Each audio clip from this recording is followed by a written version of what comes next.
Rising ocean waters are causing erosion, threatening coastal Hawaiian homes. Oahu, the state's principal island, could lose 40% of its beaches from erosion by 2050, says one study, harming tourism, the largest source of income for the islands.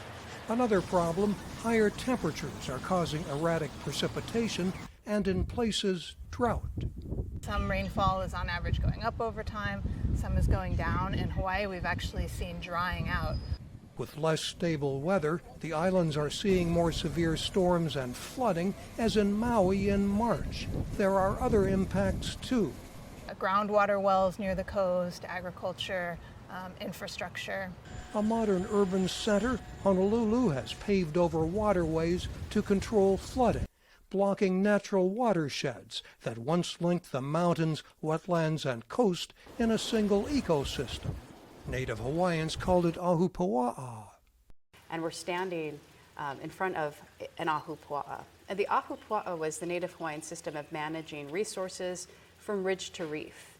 Hawaii now imports most of its food, but there are efforts to renew traditional farming and conservation methods, including here on the eastern or windward shore of Oahu.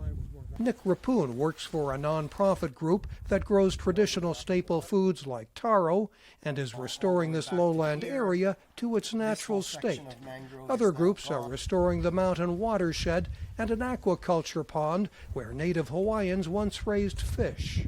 We're just trying to do what we know has been done and what we know worked before. We're not reinventing the wheel with these systems. We're just trying to, revive them.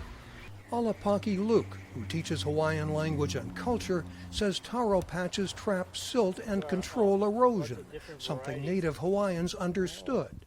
That traditional wisdom is important, he says. I'm not about going back 400 or 500 years ago, but we can use the foundation, which you call a kahua, of the ike, the native tradition, in a modern setting. Luke says the traditional practices that once supported a population of hundreds of thousands on these islands still have much to teach us. Mike O'Sullivan, VOA News, Honolulu.